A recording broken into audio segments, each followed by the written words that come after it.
Hi friends, நம்ம இன்றைக்கி சூப்பரான மட்டன் குழம்பு தான் பார்க்க போகிறோமேனு நான் இந்த மட்டன் குழம்பு குக்கரில் தான் செஞ்சேன். வாங்க எப்படி செய்யலான்னு பார்க்கலாமேனு. மட்டன் பார்க்கவே ரொம்ப ஃப்ரெஷ்ஷாக இருந்துச்சு. 2-3 தடவை வாஷ் பண்ணி வேற ஒரு பாத்திரத்தில் வச்சிட்டேன். அதுக்கப்புறம் அதுக்கு தேவையான இஞ்சி பூண்டு விழுது நான் ரெடி பண்ணி வச்சிட்டேன்.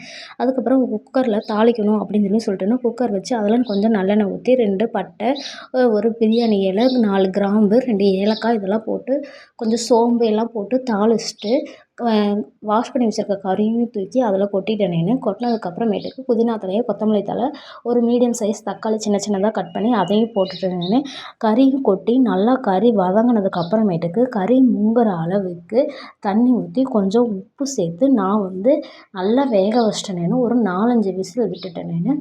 அதுக்கப்புறமேட்டுக்கு அது தனியாக எடுத்து வச்சுட்டு பாருங்கள், தண்ணி இந்த மாதிரி ஊற்றுனீங்க அப்படின்னா அது குடிக்கிறதுக்கு சூப்பாகவும் நம்ம யூஸ் பண்ணிக்கலாம், குழந்தைங்களுக்கும் கொடுத்துக்கலாமேனு அதனால தான் தண்ணி நான் நிறையா ஊற்றி வேக வச்சிருந்தேன்.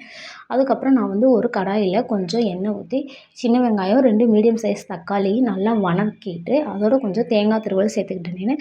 வீட்டில் ரெடி பண்ண குழம்பு மிளகாய் பொடியும் மட்டன் மசாலாவும் மட்டும்தான் நான் சேர்த்தேன். சேர்த்து இந்த மாதிரி வணக்கிட்டு நல்லா மைய அரைச்சிக்கோங்க. இதே மாதிரி அரைச்சிக்கோங்களேன்னு நம்ம அந்த சைடு கறி வேக வச்ச தண்ணியுமே நமக்கு ரெடி ஆயிடும், கறியும் ரெடி ஆயிடும். கறி வேக வச்ச தண்ணியை தனியாக இருத்து வச்சுருக்கேன் பாருங்கள். இது குழந்தைங்களுக்கு கொடுத்துக்கலாம், சூப்பாகவும் வச்சுக்கலாமேனு இந்த மசாலாவையும் தூக்கி கறியோட குக்கரில் வேக வச்சு 2-3 விசில் விட்டுட்டேன். இப்போ சூப்பரான மட்டன் குழம்பு ரெடி. நீங்களும் ட்ரை பண்ணி பாருங்கள், ரொம்பவே சூப்பராக இருக்கும்.